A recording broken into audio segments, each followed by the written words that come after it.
welcome to QI, where tonight we're on the move with K for Kinetic. Let's meet Motormouth Danny Baker. Thank you. Speed freak Marcus Brigstock. Go-Go Girl Joe Brand. And Poetry in Motion Alan Davies.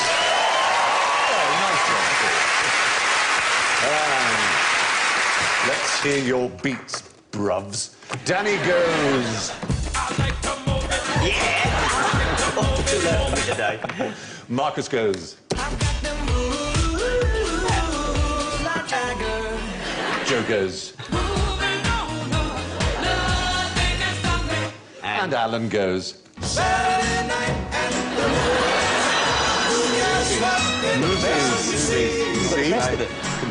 Kinema was originally what cinema was called, from the same word as kinetic. It was kinematic, moving, a moving picture. Well, kinetic, of course, means anything to do with movement, so for heaven's sake, let's get moving. Where will this get me? I'm going to find my broom here. If I were to move my hands together like this, what would happen? Whether I did this one a bit more than that one, or that one a bit more than that one, what would happen at the end, when my hands met? The heavy end would fall down. No. Extraordinary, when you do this, you will always find it meets at the centre of gravity. Oh. Always. Because the resistance from the exactly. heavy end as long as you're just sort of doing it without that. thinking, you know, it just meets up like that. And it balances. Doesn't actually look a very Try it, you've all natural got- implement in your hand. You've got one. Maybe it'll look more natural than yours. Yeah, You can ride it home tonight. Here we go. You've all got one, so try it. Obviously. Everybody except Alan. Now try properly. Obviously, the left hand won't move as properly as the right. Oh, no, I've got my hand. Is it working for you, Marcus? Please, Yeah. God. Yeah, no, I think Joe isn't even trying. It does. No, well, I there can you tell go. you, there are women all over the country going, look at the silly bastards, we've got to clean the floor with it. Oh, man, it's I've not... been trying this all afternoon and I can't make it do anything else. No! It's like it's got a Uri Geller touch about it. That's bizarre. Well, that's This really one's Kate disappointing. Moss. Yeah, baby. I'm completely astounded. We're all very disappointed. Every single person who's tried this. Is there any money in it doing it wrong? Huh? It's just like, I'm not doing it on purpose. I promise I'm not Close your doing eyes. that. There, that's good. You found the centre of gravity perfectly, though. The thing is, you're tilting it, Danny. You've No, got all to right. keep it straight. No. I promise you I'm trying to do tilting it. it. It's not a secret answer. No, that's working perfectly. Physical comedy so early in the show. I know, can't beat it. Last time. It's level, yes? Yeah. Level. It's going, I can feel it's going. Ah!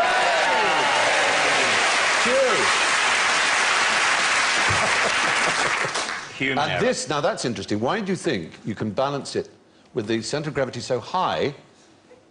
Because we know where the centre of gravity is. Because I'm a genius! That's right. But if you try and do that from the bottom end, but not grasping the brushes, literally just balancing it on your palm, it'll just fall over. Not, you must grasp it. Hello. That's really good, actually. Yes. I'm just going I think the show's broom techie. You might need a word after the programme.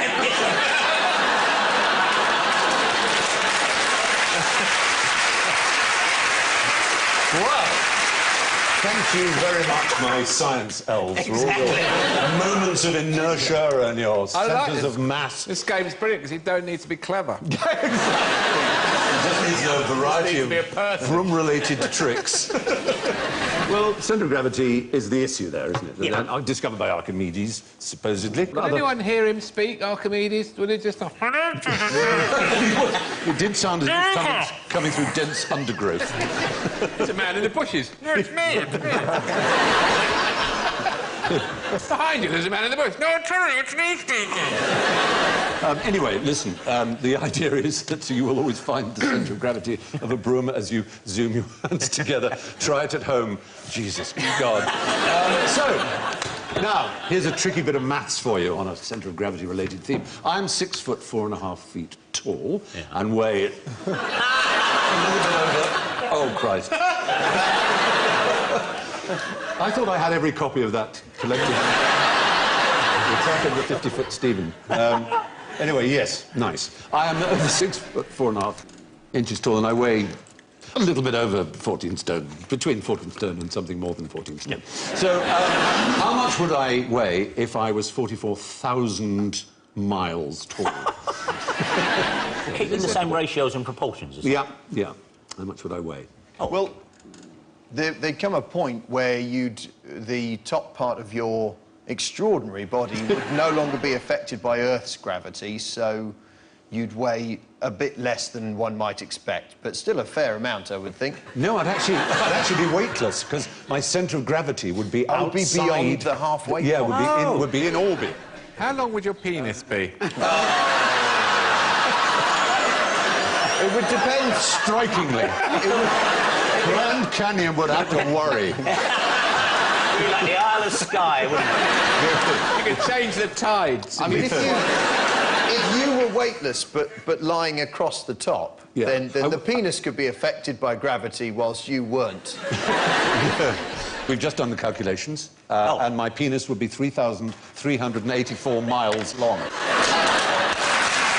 Thank you. Which means if we do the division again, we can figure out really how big it is. But also, it would... Too much information, I think. It would be poking out of your dress as well. You'd have to have a ball gown. Literally. There was I think we talked about this before, Alan. There was a proposal made in the 19th century to build a tower that went out into space as a way of getting out there, which seems ridiculous, in fact, but it would use the same principle. If it was anchored to the ground and then went up high enough, its centre of gravity would be in orbit, and so it would be sort of weightless, but absolutely rigid and stable.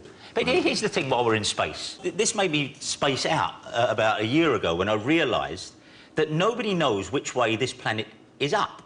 That's right. We don't Australians, you can buy in Australia globes with Australia on the top. Because we don't know up and down, we don't know what way. If a UFO approaches, there's no particular reason why it should approach with the North Pole at the top. I think, though, if they came all this way, they'd be fairly unlikely to go to Australia.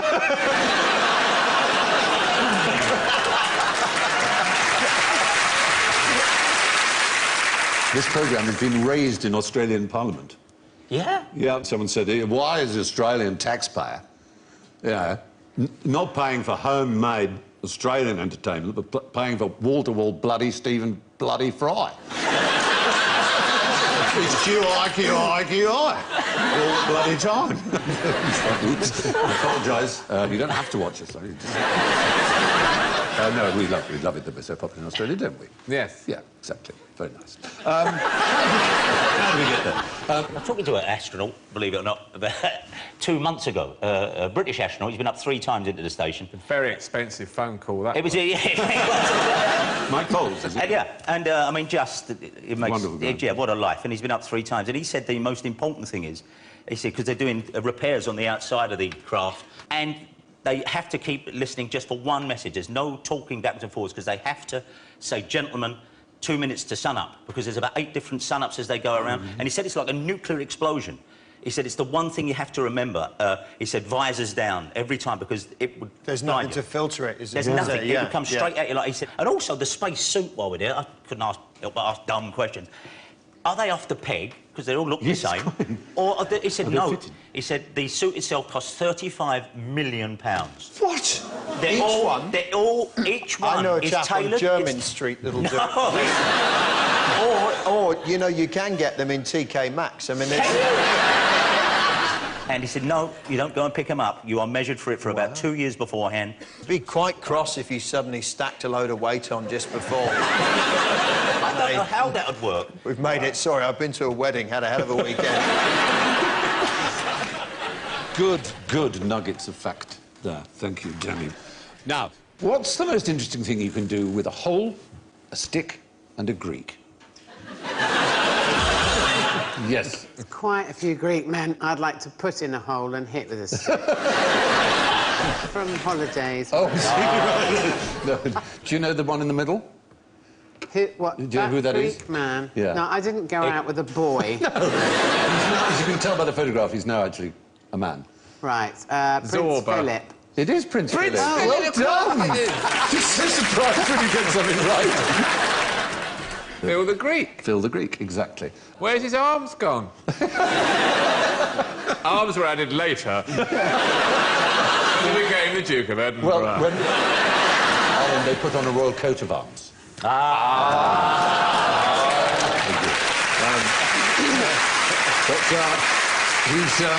He's 9 years old there. He's going, I hate this headscarf, I hate it. They certainly go for national costume. There's a hole, in case you want to know what one looked like. And there's a stick, in case you want to know what one looked like. But there was a Greek who did something pretty amazing, just with the hole and the stick. Can you think of anything that you might do? Was it hide their sovereign debt? There is no hole big enough. He's a very old Greek. He pretty old. Eratosthenes, his name was. Did he drop a stick down a hole? He looked down a hole at a particular time of year.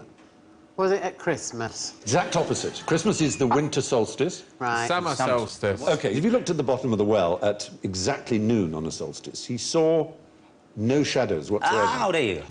And he worked out, with extraordinary cunning, he knew the distance from there to another place, 500 miles away. And at exactly the same time, he put a stick in the ground, and the sun was at an angle Oh, gotcha. of 7.2 degrees from overhead. So he worked out from this information that the Earth's circumference had to be 25,000 miles. And so he worked it out using a stick in the ground. In fact, we now know the actual figure to be 24,859. That's how close he... I know. Yeah. And so he's a margin of error of less than 1%, with no technology other than a stick. I think that's pretty astonishing. Yeah. Eratosthenes was the librarian of the great Library of Alexandria, which is considered the greatest repository of knowledge in the ancient world. And he was a musician, an astronomer, a poet. He invented the term geography, mathematician, obviously. He was known as Beta because he was the second best at every discipline in the world that was known at the time, which is pretty astonishing. That is. He was a great man. And his dates were around about the 200-ish BC. Anyway, that was the great Eratosthenes, who measured the Earth with a stick. What would happen if the Earth suddenly stopped spinning? We'd all fly off it. Oh! Marcus. We wouldn't fall off. We wouldn't fall off, no. Oh, there'd be numerous consequences. There Steve. would. Name a consequence. Well, half of the world would be plunged into eternal darkness. That's a very good point. And they would all leave and come and join the light side. Or would some of them go to the dark side? It would change the very nature of human life on the planet, from the dark and the light people. What about the animals? All the ones who like the dark, they'd have to get to the dark side. All the moths would have to go The over. moths would have to go that way, the butterflies would have to go that way, the moles would be really confused. What about on daybreak, when they start broadcasting? Do they know when to start daybreak? The weather would be substantially changed. I should imagine the weather would be enormously changed. floods, big floods, and The seas would come to an enormous... tsunami Famine, and earthquakes. pestilence. Right. Yes, exactly. As moans will be heard over the face of the deep. And your mobile wouldn't work. If you'd only be able to grow food on half of the world, the other half would have to come to the light side for food. They could have mushrooms and rhubarb. They would only be able to have fungi. I'd live on that side. And what time would the four horsemen of the apocalypse turn up? Yes, the sound of the last trumpet. Do you think they'd book an appointment, the Four Horsemen? Go, well, we will be round. You'll have to be in between 8 and 7. He's at the lights. Well, the point is the Earth spins at about 1,000 miles an hour at the equator. It's slower at the poles, obviously. I remember my father explaining to me how the edges of a record were going faster than the bits in the middle. I said, that's not possible. How could that be? He said, well, how could it not be? Yeah, You know? like when you slam a door. Yeah. The end bit's going very, very fast. Yeah. The other bit that traps your finger on the inside. Yeah. Very slowly. Absolutely right. So Get if two it children, stopped, would you, but one there. Less difference in the same time. would you fall over? You'd certainly fall over. The point is, the Earth spins at about 1,000 miles an hour, as I say, at the equator. It would have to be almost 17 times more than that to defeat the effect of gravity. we would just scrape along the ground at 1,000 miles an hour. And we'd, you know, good to have shares in Savlon because we'd have... All right, and if I scraped along the ground at 1,000 miles an hour, I'd kill a load of old ladies. It wouldn't be pleasant, but what we couldn't do is have enough force to go out of the atmosphere. If it slowed down over a number of years, we might not notice. Well, there is that. That would be very interesting. I started writing a book about exactly this, and then Was it called The Decade the Earth Stood Still? It was called The 25th Hour, and I was really thrilled with it as an idea. It was just the idea that some comet went past, the science was very fudged, and it slowed the rotation of the Earth, so we ended up with 25 hours. And to begin with, everyone knew what to do with their extra time. And then the banks got hold of it, and they went, no, we'll just make everyone work. But it turned out time available was sitting perfectly balanced against greed. And when you increased one, it all collapsed. Anyway, same thing got published by someone else for a record fee in the same month I came up with it. Oh, yeah. At least that's what my publisher told me. Yeah. Very trustworthy chap. Well, there you are. Yeah, the fact is you wouldn't fly off, although it's a compelling image. You'd just scrape along the ground and probably bump into things. Now, what travels the wrong way along a motorway at 12 miles per hour? Yes, baby. There's an elderly man in a Morris Minor. No, it's one of those motorised wheelchairs. There you go, you were both going for the same thing. Well, no, this is an effect we might all have experienced on motorways, and a deeply unpleasant one and yet a perplexing one. There was a wonderful New Yorker cartoon where it showed a huge traffic jam and a man looking in a puzzled way at a sign that said, traffic jam clears inexplicably 3 miles ahead. Yeah. And that's the phenomenon we're looking at. If you drive, you know that sometimes you can be in this terrible traffic jam and then it will magically clear. No cones, no police, there's not been anything wrong, and you think, well, what was that about? And there's a science which is like fluid dynamics, but they use things called kinematic wave equations. And what happens is a car will suddenly brake, and the car behind it will brake, and the car behind it will brake, and so on and so on. And so it sends a ripple effect back through the traffic. Oh, yeah. And the one ahead can start off again quite cheerfully, saying, oh, it was only a pigeon diving at my windscreen. But the other ones are still slowing down. And they continue to, going backwards. There you see them backing up. And they continue to back up for quite long distances while the ones ahead are free. But they've discovered that pulse backwards of braking travels on average about 12 miles an hour and can cause big jams. Presumably, you get the same effect when there's a police car in the slow lane doing 68. Oh, yes. So annoying. Everyone You doing inch past 68, it. yeah. If I just... I bet police love that. Do you ever give go, them oh, the look, look? he's going 71. Shall we? Shall we? But, of course, we know nothing of traffic jams in this country. Which country is the absolute heroic epicentre of the traffic jams, of all traffic jams? I would think India. No, it's China. China has epic traffic jams. They had one in 2010 that was over 80 miles long, and it moved on average less than 1 kilometre a day. I'm not kidding you. That's how bad it was. And they're so bad regularly that they now have quite profitable services where you call up this service and they arrive on a motorbike, 2 people on a motorbike, one gets in and takes your place in the traffic jam, and you get on the back and the other one drives you through the traffic. But can you imagine? Do people bring you things like when you get a phone, a pizza and that? Probably. They're an enterprising people, Chinese, I should imagine so. But it would be very difficult. I suppose if you bought the pizza on the motorbike, you'd be all right. But it'd be quite frustrating to order the pizza. You know, we're at the lights, so we're 4 days away. I was quite impressed. I went to Las Vegas last year, and they have those billboard trucks that say they can deliver a hooker to your room in 25 minutes. but the pizza still takes half an hour. So what I've worked out is that you could, if you had the resources, get the hooker to pick up the pizza for you. Absolutely brilliant. Oh, wonderful. Wonderful. You still have to pay for extra toppings. I was going to say. Heavens above. All kinds of... Yes, very fine. They're called phantom traffic jams when they are waves that flow backwards at 12 miles an hour. So, you're a mosquito, it starts raining heavily. What happens next? Umbrellas. They put umbrellas up. Love the idea. They fly in the back and go out. I love it. Delicious. Well, the problem... hot! The problem they face is that, that one raindrop is 50 times heavier than they are. So you'd imagine they're being knocked sideways by it. Good. But yes, and frankly, bloody riddance. But this is what happens. They just brush them aside. Oh. Oh. And sometimes they actually ride on them. We actually, annoyingly, don't have film of them riding on them. And then they leap off just before they hit the ground and burst. Oh. They're very sort of elegantly cope with them because they like wet weather. So I genuinely think that we have sleptwalked into being a mosquito nation. I don't remember mosquitoes. Gnats, yes, swarms of gnats. Mosquitoes was something you experienced abroad.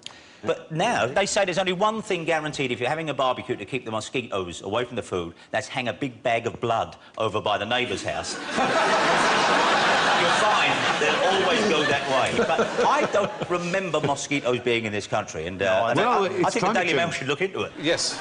You could obviously want to take the tube to stay nice and dry and avoid the problem of raindrops at all, but there is, in fact, a special subspecies of mosquito that lives only on the London Underground. Yeah? Yeah, and it bites rats, dogs and people, and it's called Culex pipiens molestus. There it is. Oh, it's not that big, don't worry. Please. I promise you. Would you like a seat? Thanks very much. And they always just 4 sit rats there. today, I'm exhausted.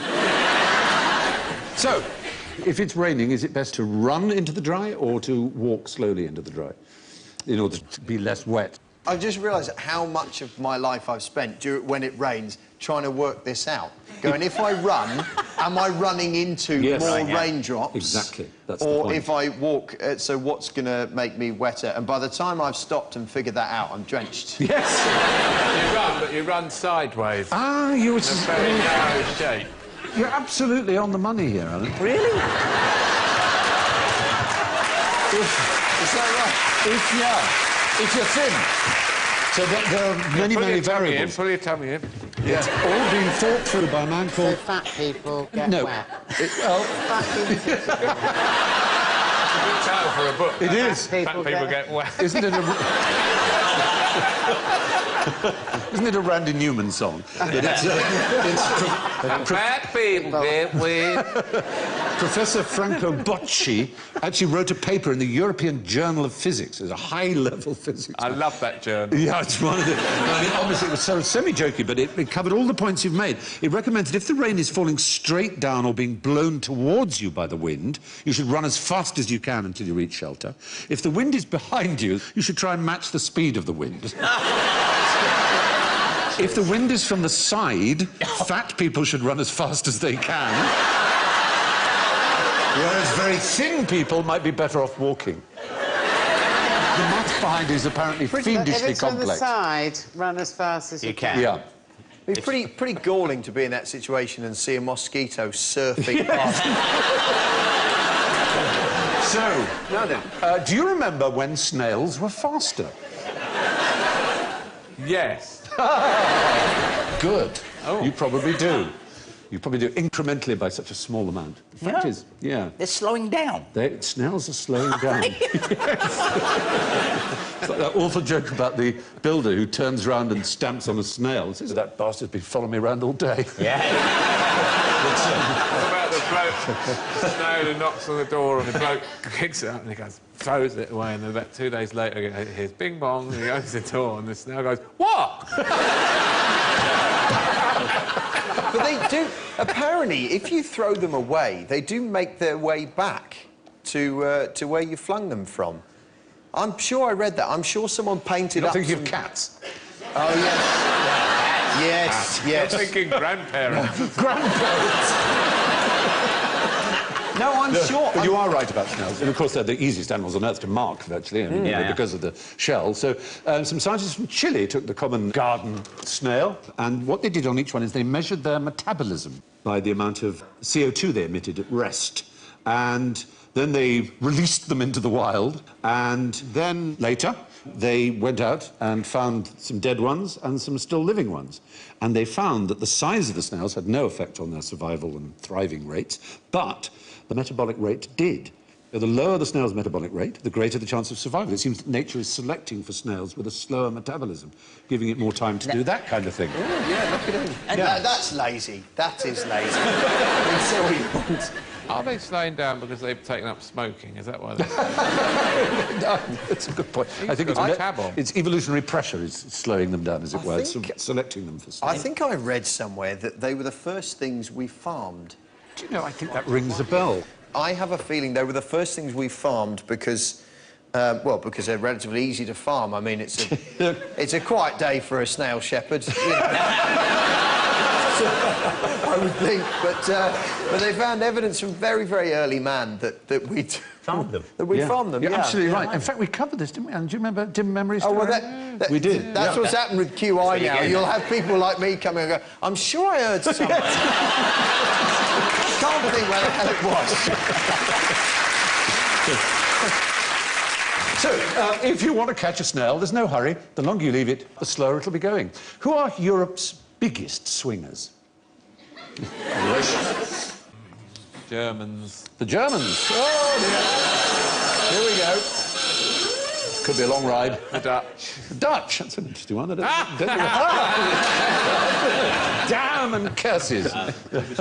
Don't say any Scandinavian countries, whatever you do. Very do you wise. mean swingers like that swing from things? I or literally do, that, are married couples looking for some excitement? Cunning you have seen through our ploy. It is indeed the more literal former, i.e. people who use swings in a sporting way. They have...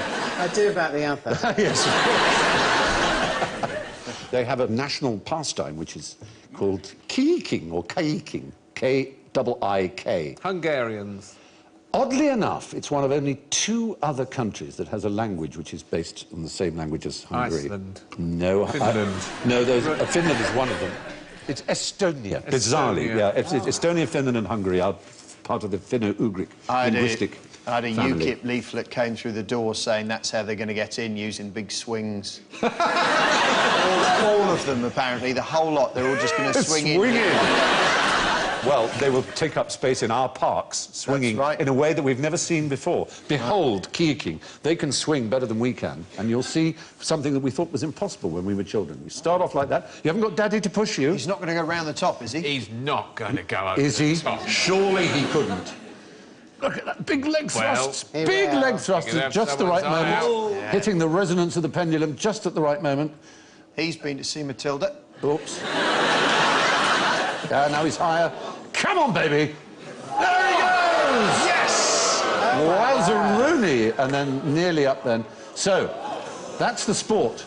Now, the interesting thing is those arms, they are adjustable. So everyone has a go. When they've all done it at that height, you then extend the arms telescopically, bracket them up, and it's a bit like the high jump or something. All those who can't do it drop out until you've got a winner who's got the longest arm setting and has done a complete 360-degree turn. You'd have to raise the height of the axis, though, wouldn't you? That would be very important. Yes. Otherwise... I mean, it's good to... It's nice to win, but... No, well put, absolutely. They look obviously immensely strong, and as you mentioned, the thighs are very strong, getting that real sort of kick in like that, because they haven't got Daddy imagining pushing. the thighs now. Picture. Immensely strong. Kid, and mates would push you, and he was little, and they wouldn't stop. Oh, I know, and he screamed. Don't stop it. Have you seen the one where kids put a moped on its side and they put the back wheel of the moped against the bottom of the roundabout with some children on it and then hit it? Yeah. And my word. It's one of those you can't look, but you also can't look away. As they start going, and then they're like, like this, and then come flying off. Oh, my God, the thing happened that you thought would happen with the Earth. Exactly, yeah. And they say kids don't get out enough these days, but there they are on YouTube, being brilliant. Imagining new forms of torture for their fellows. But I think the thing about taking kids to the swings is that it's such a weird mixture of incredibly stressful and really boring at the same time. And they could break their neck, but most of the time they don't. And so you're just like standing there going, oh, God, I've been here half an hour, and it seems like, you know, a year. The other thing is if they fall over is the dog poo, you know, that if they transfer it to their eyes, they go blind. You must see sand pits anymore. It's sort of a sand pit. That was always full of turds and junkies' needles as well. And dog poo was chalky white, wasn't it? Yes, so pure. Which it no longer is. That's because of the ingredients in the dog food, yeah. Well, and the length of time it's left out. Yes. Because now people pick it up and put it in a bag and then put the bag back where the poo was anyway. Who's doing that? Who are they? Who are those people? Or hang it from a tree. My children believe that bagged poo grows on trees. Explain it to... No wonder ash trees have surrendered. Yes. Oh, dear, oh, dear. Most Horrible. unfortunate. Anyway, the Estonians have taken swinging right over the top. Now, what happened to most of the people in Pompeii when Vesuvius erupted? Yes, Marcus. Well, they choked on the dust and gases, but they were sort of set in dust before anything else touched them. No. Most of them got away. Is the right answer, yes. Very good, yeah.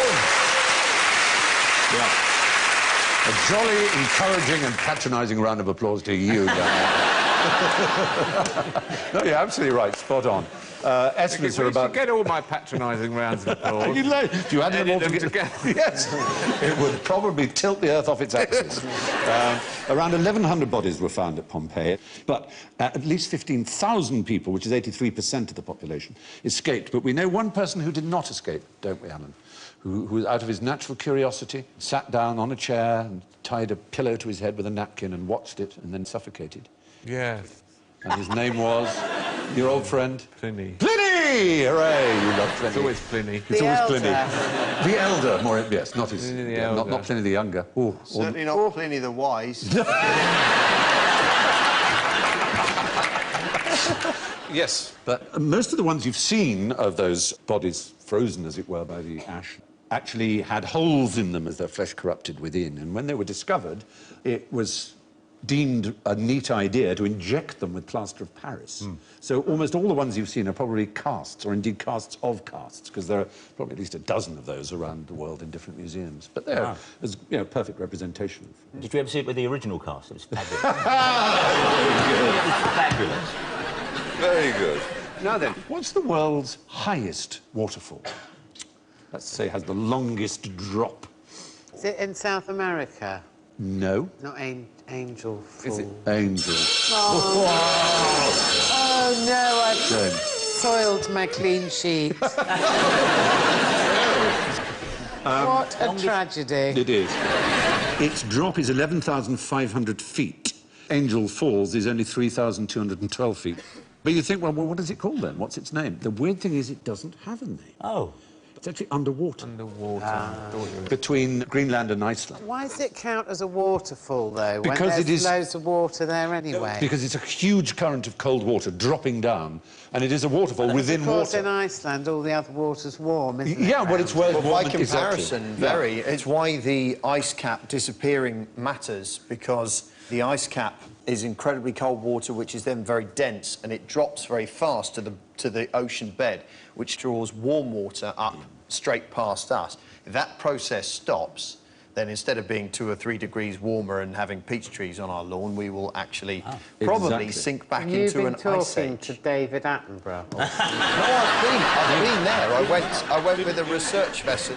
And one of the best things that happened on that trip, we reached the east coast of Greenland and went into a fjord.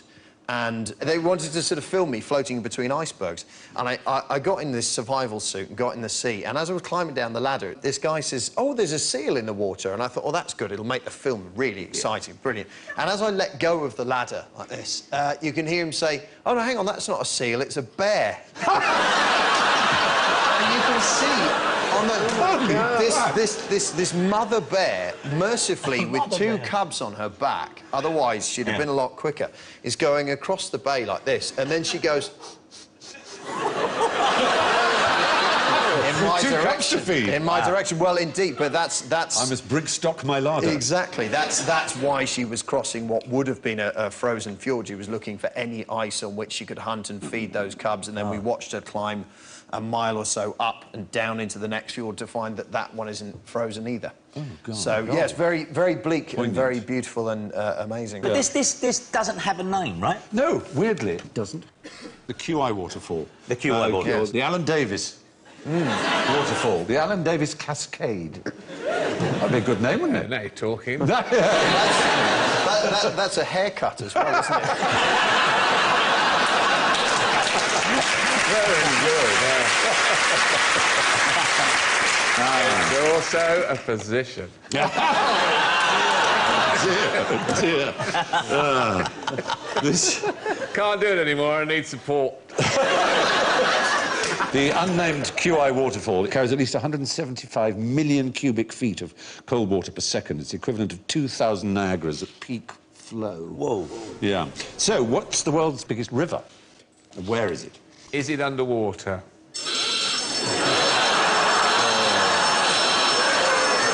It's a nice thought. Amazon. Oh! No, what? Hang on. There you go. Nile. No, well, you just... No. When you say biggest, Yeah. what do you mean? Widest, longest? Carries the most water. Carries most water? You're going to be so angry. It's in the sky. They're called atmospheric rivers. Oh, no, I've got to say, sometimes on behalf of the audience, I hate this programme.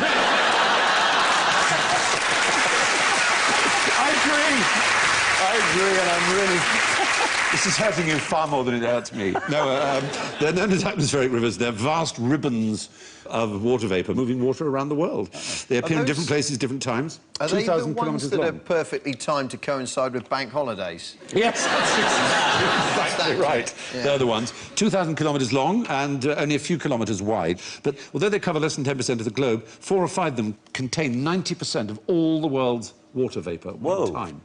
So the world's biggest rivers are in the sky. All right, I'm sorry about that. But seriously, name the world's biggest river that isn't in the sky. Go on, Alan. Go on, Al.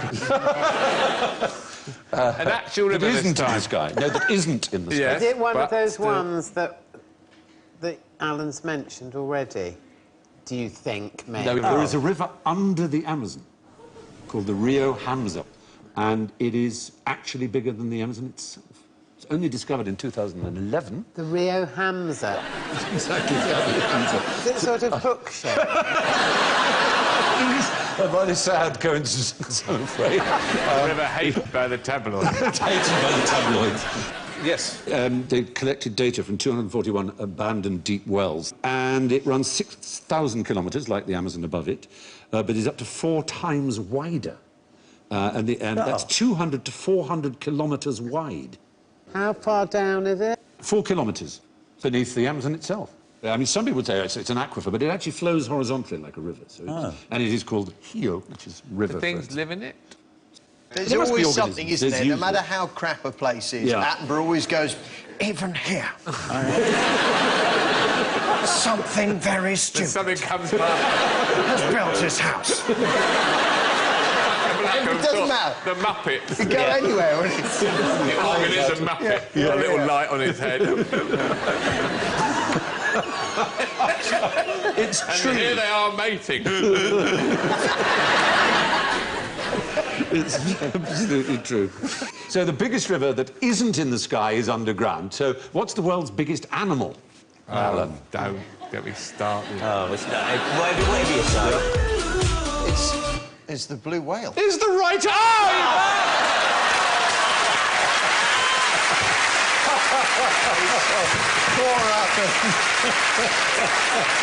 Oh, it's so I was allowed to say blue whale except me. It's the biggest animal that's ever existed. lived Bigger than... on the Yeah, Earth. right. Bigger than any dinosaur. Absolutely correct. Yeah. Magnificent Tongue things. as big as a bus. And we know So next to annoyed. nothing about them. You're right. We don't know where they go or anything. They pop I know up where from they time to go. time. I know everything about them. They're on the minus side of the debit ledger, don't they? Yes, exactly. Tongues the size of a Mini Cooper. No, it's Yep. at their heart. Oh, poor Alan. Everyone's feeling so sorry for you. But they are mysterious and extraordinary and beautiful animals. And they're huge. Oh, fuck. And let's see...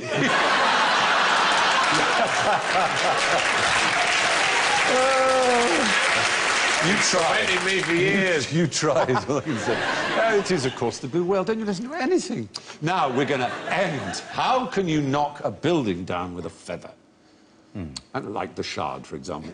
You could knock it down. I could knock it down, if I prepared things correctly, with a whisk of a feather. Not using any electronics. Very large feather. No, I've actually got the feather here that I'm going to use. It's nice and pink, so it stands out. That would be the feather I would use. Do you tickle the architect while he's doing the plans so that they're all off like that? It falls out. And then they make it go. It didn't work. Stephen was tickling him with a feather. Cunning thought, but no, this is the existing standing Shard. And you could reduce that to rubble with a feather? Yeah. Shall I show you? I'll show you the principle. This is my little template to show me where I have to go. Let's see that I got them down. Here, and here's my big... Oh, here's my big load. Oops. There we go. Now, what we've got here is, in varying sizes, kind of dominoes, you can see. And the idea is that each one is just 1.5 times bigger than the one before it.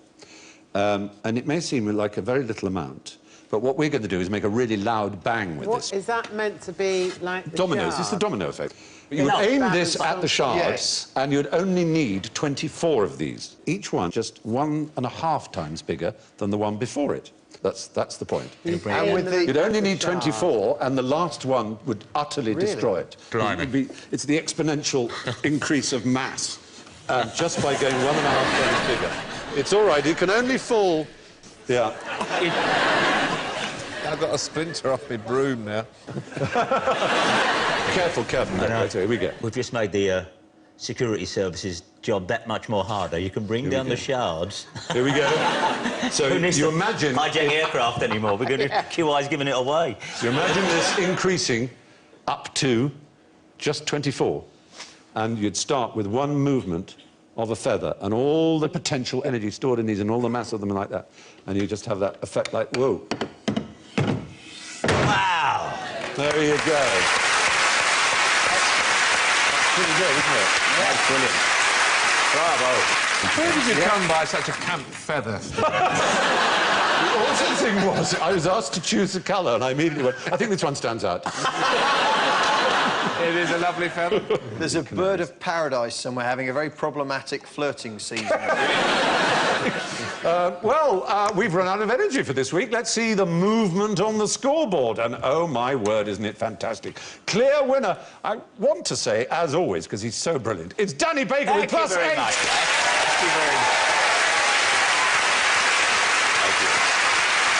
In fantastic second place with -5, Marcus Brigstock. I know. A very close third with -8, Joe Brand. You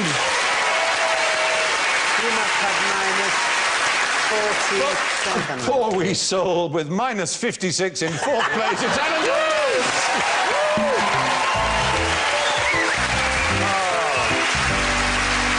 Well, my thanks to Marcus, Danny, Joe and Alan. And it's goodbye from me, and adore each other. Good night.